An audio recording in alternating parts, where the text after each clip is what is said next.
அண்ணா பல்கலைக்கழக மாணவி பாலியல் வன்கொடுமை வழக்கில் தற்போது குற்றப்பத்திரிகை சமர்ப்பிக்கப்பட்டிருக்கிறது. விவரங்களுக்காக இந்த செய்தியாளர் இணைப்பில். சுப்பிரமணியன், உங்கள் விவரம். அண்ணா பல்கலைக்கழக மாணவி பாலியல் வன்கொடுமை செய்யப்பட்ட வழக்கில் ஞானசேகரன் கைது செய்யப்பட்டு சிறையில் அடைக்கப்பட்டார். அவரை காவலில் எடுத்து 7 நாட்கள் காவலில் எடுத்து சிறப்பு புலனாய்வு குழு விசாரணை நடத்தியது. அவருடைய வாக்குமூலத்தை பதிவு செய்தது. முதலில் இந்த வழக்கு அபிராமிபுரம் அனைத்து மகளிர் காவல் நிலையத்தில் பதிவு செய்யப்பட்டது.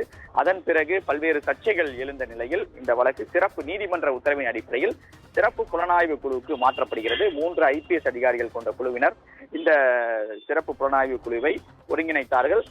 அவர்களுக்கென்று தனி குழு அமைக்கப்பட்டு பல்வேறு கட்ட விசாரணை நடத்தப்பட்டது. ஞானசேகரனுடைய வாக்குமூலத்தை பதிவு செய்யப்பட்டது. அது மட்டுமல்லாமல் ஆதாரங்களை திரட்டி இருக்கிறது. மேலும் ஞானசேகரனுடைய குரல் பரிசோதனை என்பது நடத்தப்பட்டது.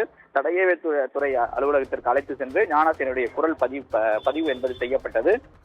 நேரடியாக நீதிமன்றமே இந்த வழக்கு விசாரணையை கண்காணிக்கக்கூடிய நடவடிக்கையில் ஈடுபட்டு வருகின்றது. குறிப்பாக ஞானசேகரனுடைய சொத்துக்கள் முடக்கம் செய்வதற்கான நடவடிக்கை என்பது மேற்கொள்ளப்பட்டது. மேலும் அவர் மீது திருட்டு வழக்குகள் இருப்பதும் இந்த விசாரணையில் தெரிய வந்தது. அண்ணா பல்கலைக்கழக மாணவி பாலியல் வன்கொடுமை செய்யப்பட்ட வழக்கு தொடர்பான அனைத்து ஆதாரங்கள் தடயங்கள் சேகரிக்கப்பட்டு முழு விசாரணையை முடித்து குற்றப்பத்திரிகையை சைதாப்பேட்டை 9வது நீதிமன்றத்தில் சிறப்பு புலனாய்வு குழுவினர் சமர்ப்பித்திருக்கிறார்கள். ஏனென்றால் இந்த வழக்கில் குற்றப்பத்திரிகை இன்னும் தாக்கல் செய்யப்படவில்லை, மட்டுமே செய்யப்பட்டிருப்பதாக தகவல்கள் வெளியாகி இருக்கிறது. முதல் கட்டமாக இந்த ஆன்லைன் மூலமாக அந்த குற்றப்பத்திரிகையை சமர்ப்பித்திருக்கிறது சிறப்பு புலனாய்வு குழு.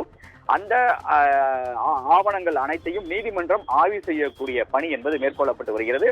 தடயங்கள், அதே போல தொழில்நுட்ப ஆதாரங்கள், மேலும் மருத்துவ அறிக்கைகள் என அடுத்தடுத்த கட்ட ஆவணங்களை நீதிமன்றம் ஆய்வு செய்யக்கூடிய பணி என்பது நடத்தப்பட்டு கொண்டிருக்கிறது. இதன் பிறகுதான் சைதாப்பேட்டை நீதிமன்றம் இந்த குற்றப்பத்திரிகையை ஏற்றுக்கொண்டு விசாரணைக்கு, அதாவது சைதாப்பேட்டை நீதிமன்றத்தில் ட்ரையலுக்கான நடவடிக்கைகள் என்பது மேற்கொள்ளப்படும். தற்போது முதல் கட்டமாக குற்றப்பத்திரிகையை சமர்ப்பித்திருக்கிறது சிறப்பு புலனாய்வு குழு. விவரங்களுக்கு நன்றி.